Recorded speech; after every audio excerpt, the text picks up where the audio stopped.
जय गुरुजी संगत जी। आज मैं अपने 2 सत्संग आपसे शेयर करने जा रही हूँ, जो कि शायद गुरुजी के ही आदेश से आज मुझे मौका मिला है। एक सत्संग मेरी खुद की मम्मी का है और एक सत्संग जिसे मैं जानती नहीं हूँ, एक इंसानियत के द्वारा जो गुरुजी ने मेरे हाथ से करवाया है उस बच्चे के लिए। एक सत्संग उनका है।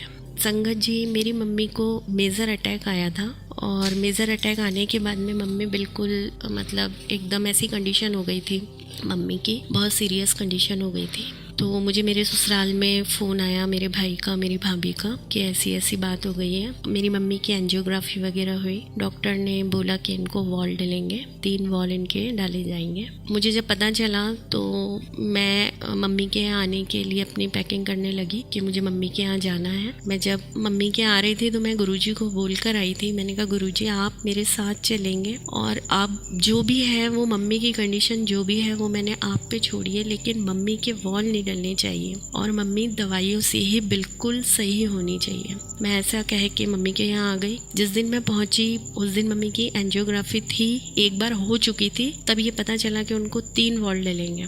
जब सेकंड टाइम डॉक्टर ने बोला कि इनके वॉल जो हैं वो नेक्स्ट डे डलेंगे। जब मैं नेक्स्ट डे पहुंची तो मम्मी को ऑपरेशन थिएटर में 7:30 बजे शाम को लिया गया और 10:30 बजे हॉस्पिटल ऑपरेशन थिएटर से मम्मी को बाहर निकाला। जब मम्मी को ऑपरेशन थिएटर से बाहर निकाला, खैर मैंने मेरी फैमिली को ये तो बोल दिया था कि मम्मी को वॉल तो नहीं डलेंगे, ये तो मुझे पता है क्योंकि गुरुजी ऐसा होने ही नहीं देंगे, इतना मुझे गुरुजी पे विश्वास था। लेकिन जब मम्मी को ऑपरेशन थिएटर से बाहर लेकर आए तब सबको लगा कि वॉल डाल दिए। लेकिन जब मेरी जो सिस्टर है उनके हस्बैंड ने हमें आके ये बताया कि मम्मी को वॉल तो नहीं डाले। और डॉक्टर इतने दिन तक यही टेस्ट करता रहा, इतनी देर तक यही टेस्ट करता रहा संगत जी, कि आखिर कल इनको ये था कि हमें इनके वॉल डालने, वो भी 3, लेकिन आज हमें वो ऐसा कुछ लग क्यों नहीं रहा, क्योंकि मम्मी की प्रॉपर वेंस काम कर रही थी और डॉक्टर को ज़रूरत ही नहीं पड़ी। और डॉक्टर ने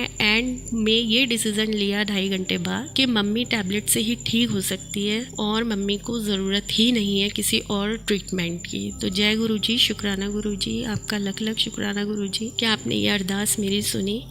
अब मैं जो सत्संग आपको दे रही हूँ वो सत्संग इतना किसी ऐसे बच्चे के लिए है जिसे कि मैं नहीं जानती। जब मेरी मम्मी को आईसीयू में शिफ्ट करा गया तब मैं और मेरी जो आंटी थी वो आईसीयू के बाहर ही बैठे हुए थे। रात में 12 साढ़े 11 बजे एक आंटी और एक अंकल रोते रोते आए और उनका एक बच्चा था जो कि 20 साल का था। वो बच्चा बहुत ज़्यादा क्रिटिकल कंडीशन में था और बहुत ही ज़्यादा सीरियस था। उस बच्चे को बहुत फिट आ रहे थे और अटैक भी आया हुआ था। उस बच्चे को अटैक भी आया था उस समय और उसको बहुत ही ज़्यादा क्रिटिकल कंडीशन के अंदर उसको लेके गए आईसीयू में। उनकी मम्मी बहुत रो रही थी, लेकिन पता नहीं क्यों उन आंटी को देख के मुझे ऐसा लग रहा था, मैंने कहा कि पता नहीं मेरी मम्मी के पास तो मैंने गुरुजी का जो लॉकेट स्वरूप था वो मैंने आईसीयू में रखवा दिया था, लेकिन जब उन आंटी को मैंने रोते हुए देखा तो पता नहीं मेरे को ऐसा लगा कि इन आंटी को गुरुजी की बहुत ज़रूरत है और इनके बेटे को गुरुजी की बहुत ज़रूरत है। मुझे बार बार ऐसा लग रहा था कि शायद मुझे गुरुजी कह रहे हैं कि मैं गुरुजी का स्वरूप इनको दूं। मैं उनके पास गई और मैंने अपने पर्स में से, मेरे पास गुरुजी का एक चरण स्वरूप रखा हुआ था, मैंने वो चरण स्वरूप निकाला और मैंने उन आंटी को बोला, मैंने कहा आंटी आप रो मत, आपका बेटा बिल्कुल अच्छा हो जाएगा। आंटी बहुत ज़ोर ज़ोर से रो रही थी कि डॉक्टर ने, क्योंकि उनको डॉक्टर ने साफ ही बोल दिया था कि चांस बहुत कम है। मैंने कहा आपको एक काम करना पड़ेगा, आप ये स्वरूप किसी के भी साथ, बच्चा वेंटिलेटर पे था उनका, मैंने कहा आप ये स्वरूप किसी के भी साथ आप आईसीयू में भिजवाओ। वेंटिलेटर के नीचे जहाँ उसका बेड है उधर आप तकिए के नीचे स्वरूप को रखवा दो उस बच्चे के पास। वो आंटी मोमेडियन है, बच्चे का नाम अदनान है और वो 20 या 21 साल का बच्चा है। अब उनकी फैमिली को मैंने उन आंटी को बोला, उन आंटी ने अपनी फैमिली में से किसी एक भैया को बोला और उन्होंने वो काम गुरुजी का जो स्वरूप है वो रखवा दिया। मैं उनको यही विश्वास दिलाती रही, मैंने कहा आंटी आपके बच्चे को कुछ भी नहीं होगा, आपका बच्चा गुरुजी की दुआ से बहुत जल्दी अच्छा हो जाएगा, गुरुजी मेहर करेंगे। जितने दिन मेरी मम्मी हॉस्पिटल में थी मैं रोज़ डेली अपनी मम्मी को कम लेकिन उस बच्चे के लिए रोज़ मैं पूछती थी। उनको भी इतना यकीन हो गया, वो भी मुझे ऐसे ढूंढते थे कभी मैं नहीं दिखती थी तो, कि वो दीदी कहाँ गए, वो आंटी कहाँ गए, ऐसे। अब तीन दिन उस लड़के को हॉस्पिटल में रखा। तीसरे दिन डॉक्टर ने बोला कि आपके बच्चे की डेथ हो चुकी है। उन आंटी को, उन अंकल को, उनकी फैमिली वालों को बोला कि आपके बच्चे की डेथ हो चुकी है और अब आप आप इनको घर ले जा सकते हो, इसकी बॉडी जो है वो आप घर ले जा सकते हो। तो मैं बाहर ही बैठी हुई थी और उनके कोई रिलेटिव जो थे वो आए मेरे पास भागे भागे और उन्होंने मुझे बोला कि दीदी अदनान की डेथ हो गई है। तो मैं बड़े शॉक्ड हो गई। मैंने कहा ऐसा कैसे हो सकता है? मैंने कहा नहीं, ऐसा बिल्कुल नहीं हो सकता, अदनान को कुछ हो ही नहीं सकता, गुरुजी हैं उसके पास, तो कैसे हो सकता है ऐसा? बोले नहीं, डॉक्टर ने डिक्लेयर कर दिया है, लड़का कल से हाई रिस्क पे था और अभी डॉक्टर ने डिक्लेयर कर दिया है। तो मैं बड़ी शॉक्ड हो गई। मैंने कहा कि ऐसा कैसे हो सकता है? मुझे बिल्कुल भी यकीन नहीं हुआ, ना ही मुझे अंदर से ऐसा महसूस हुआ कि उस बच्चे की डेथ हो गई है। उनके फैमिली मेम्बर्स रोते रोते आ रहे थे, रोते रोते मैं बाहर ही बैठी हुई थी। मेरे को लग ही नहीं रहा था ऐसा कुछ होगा। आप बिलीव करो, जब उसकी बॉडी उसके पापा को दी जा रही थी तो उसके पापा से साइन लिए जा रहे थे कि वो बॉडी यहाँ से हॉस्पिटल से वो लेके जा रहे हैं।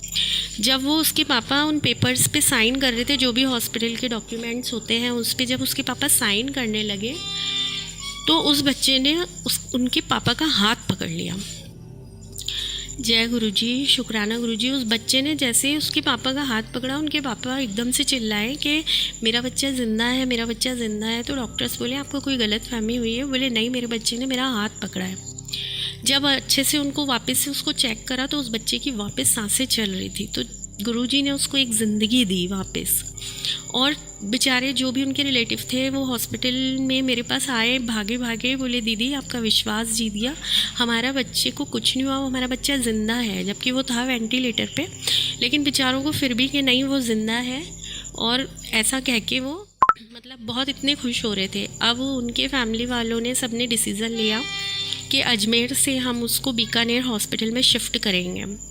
तो बीकानेर उनको हल्दिया हॉस्पिटल है कोई, वहाँ पे उनको शिफ्ट करा गया उस बच्चे को। तो जब उसको हॉस्पिटल से लेके जा रहे थे तो उनके फ्रेंड सर्कल और उनके रिलेटिव जो भी थे तो सबने बोले वो एक आंटी हैं जिन्होंने गुरुजी का स्वरूप रखवाया था अदनान के पास में, तो आप उनको भी उनसे मिलाओ। तो मैंने उस बच्चे को देखा, वो अनकॉन्शियस था, स्ट्रेचर पे उसको लेटा के लेकर आ रहे थे, वेंटिलेटर वगैरह सब लगा हुआ था।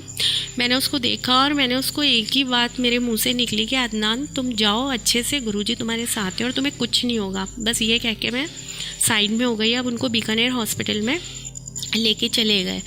अब मैंने, उनका एक फ्रेंड है डॉक्टर हिमांशु चौधरी करके, उस बच्चे का ही एक फ्रेंड है, मैंने उसी लड़के का नंबर लिया उसके फ्रेंड का और मैंने उनको ये बोला, मैंने कहा हिमांशु जो भी अपडेट हो मैं तुमसे कांटेक्ट में रहूँगी, इस बच्चे के लिए मुझे तुम सब बताना क्या क्या हो रहा है क्या क्या नहीं। मैं उस बच्चे के बिल्कुल कांटेक्ट में रही। जब वो बीकानेर चला गया बच्चा, उसको हॉस्पिटल में एडमिट कर लिया। पूरा एक दिन मैं मैसेज से ही बात कर रही थी। उस दिन वो बच्चा सही था, मेरी मैसेज से उसके फ्रेंड से बात हो रही थी तो बोले नहीं आंटी अभी तो ठीक है, उसकी अभी कुछ नहीं हुआ उसको, बस लेकिन वो वेंटिलेटर पे अनकॉन्शियस है। मैंने कहा कोई बात नहीं। उसको बीकानेर ले जाने के नेक्स्ट डे बाद में सुबह के 10:38 पे उसके फ्रेंड का मैसेज आया कि आंटी अदनान नहीं रहा, डॉक्टर ने ये बात डिक्लेयर कर दी। तो मैंने उसको बोला, मैंने कहा हिमांशु डॉक्टर बेवकूफ़ तो नहीं है, उसने ढंग से चेक करा भी है कि नहीं? तो बोले नहीं आंटी, अदनान की डेथ हो गई है और अदनान के लिए डॉक्टर ने डिक्लेयर कर दिया है कि अब इस बच्चे में कुछ नहीं बचा, आप इसे घर ले जाइए। मैं एकदम शॉक्ड हो गई। मैंने कहा हिमांशु कैसे हो सकता है, ऐसा नहीं हो सकता। मुझे इतना यकीन था गुरुजी पे। मैंने कहा ये डॉक्टर बेवकूफ़ है, ये गलत बोल रहा है। आप बिलीव नहीं करोगे, मैं एकदम शॉक्ड हो गई और मैं चुपचाप फ़ोन बंद करके मैं चुपचाप बैठ गई। मैंने कहा कैसे ऐसा हो गया, ऐसा नहीं हो सकता। मैं ऐसे करके गुरुजी को याद करी। मैंने कहा गुरुजी, और मैंने हमारी संगत जी दिनेश अंकल जी हैं, मैंने उनको फ़ोन लगाया। मैंने कहा अंकल जी ऐसी ऐसी बात हो गई है और ऐसा ऐसा है, और मैंने ऐसे गुरुजी का जो स्वरूप है मैंने ऐसे एक बच्चे के पास रखवाया था। तो आप बिलीव नहीं करोगे, मैंने ऐसे करके हमारी जो संगत जी एक सुनीता आंटी जी हैं, मैंने उनसे भी बात करी। मुझे फील ही नहीं हो रहा था कि उस बच्चे को कुछ होगा। आप बिलीव करोगे 12 बज के मतलब 12:45 पे उस बच्चे का, उसके फ्रेंड का मेरे पास मैसेज आया कि आंटी जी अदनान की सांसें वापस चलने लग गई। मैं इतनी खुश हुई, मैंने कहा यार, मैंने कहा कि देखो, जिसको गुरुजी रख रहे हैं ना संभाल के, उसको तो वो संभाल के रखेंगे। मैं शुक्राना करा गुरुजी का, मैंने बहुत बहुत शुक्राना करा। मैंने कहा गुरुजी, मैं उस बच्चे को जानती नहीं हूँ, लेकिन फिर भी इंसानियत के नाते उस बच्चे से मेरा इतना वो हो गया है कि अब मैं मेरी एक तरह से ज़िद्दी हो गई है गुरुजी के आगे कि गुरुजी आपको उस बच्चे को बचाना है, क्योंकि वो इकलौता एक ही लड़का है अपनी मम्मी के।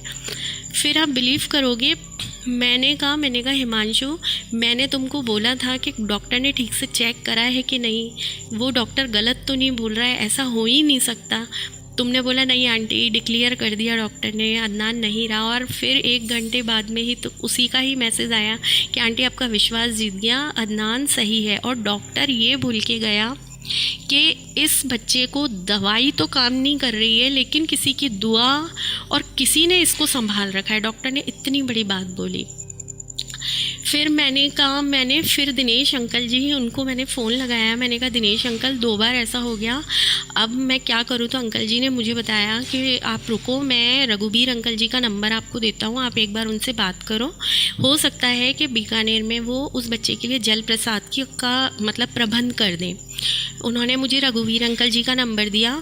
रघुवीर अंकल जी से मेरी बात हुई। अंकल जी ने बहुत कोशिश करी जल प्रसाद की पहुंचाने की, और हो सकता है शायद उनको मिला भी हो। तो मैंने अंकल जी को भी ये सत्संग सुनाया, रघुवीर अंकल जी को, और मतलब मुझे समझ ही नहीं आ रहा था कि मैं, लेकिन फिर मैंने दिनेश अंकल जी से पूछा। मैंने कहा अंकल जी, अगर ये जल प्रसाद हमें भी बनाना हो तो हम कैसे बताएं? तो अंकल जी ने मुझे पूरा बताया। फिर मैंने वैसा का वैसा, जैसे अंकल जी ने मुझे बताया, मैंने वही का वही कि किस तरह से हमें क्या करना है, मैंने सारा कुछ लिख के उसके फ्रेंड को मैसेज करा। मैंने कहा हिमांशु, अब तुमको ये काम करना है और ऐसे ऐसे तुमको जल प्रसाद बनाना है गुरुजी का, और अदनान को पिलाना है।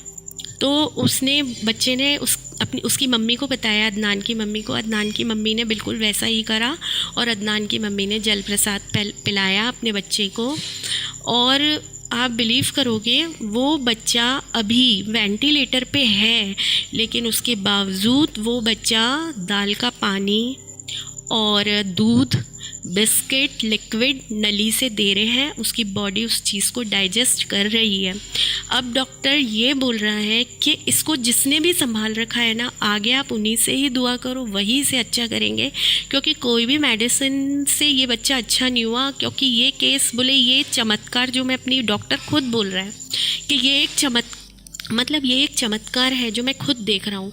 क्योंकि 2 बार उस बच्चे की सांसें रुक गई, एक बार बीकानेर हॉस्पिटल में रुकी है और एक बार अजमेर हॉस्पिटल में रुकी है। उसके बावजूद आधे घंटे बाद भी गुरुजी ने उसकी सांसें वापस दी है। तो गुरुजी भी नहीं चाहते कि उस बच्चे को कुछ हो।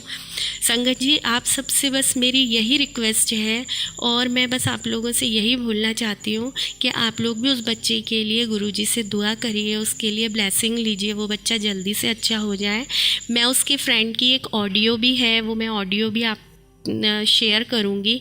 उस बच्चे की जो फ़ोटो है, जो आईसीयू में बच्चा है, मैं फ़ोटो भी शेयर करूँगी बस। लेकिन गुरुजी ने, मतलब गुरुजी जो काम करते हैं, शायद जो अरदास हमारी सुन के, जो पुकार हमारी सुन के गुरुजी ने जो किया है, शायद मैं बयां ही नहीं कर सकती हूँ कि क्या क्या उन्होंने करा है उस बच्चे के लिए, मेरी मम्मी के लिए। मतलब जो मैंने सुनाया है सत्संग, शायद हो सकता है वो बहुत छोटे रूप में मैंने सुनाया हो, और जो मैंने अपनी आँखों से देखा है उसको तो शायद मैं अपनी ज़बान से बयां भी नहीं कर सकती हूँ। लेकिन मैं दिल से शुक्राना करती हूँ गुरुजी का। और जय गुरुजी, शुक्राना गुरुजी। संगत जी, आप लोगों से बस मेरी यही रिक्वेस्ट है कि आप लोग उस बच्चे के लिए गुरुजी से अरदास कीजिए, उसके लिए ब्लेसिंग लीजिए। वो बच्चा जो कि पूरी बॉडी उसकी काम कर रही है, बस जो उसका ब्रेन है वो काम नहीं कर रहा है। डॉक्टर ने बोला है कि अगर वो 5 से 10% भी काम करने लग जाएगा तो उसका ट्रीटमेंट हो सकता है और वो बच्चा ठीक हो जाएगा। जय गुरुजी, शुक्राना गुरुजी। पल तेरा शुक्र मनाओ, दिन रहने तेरे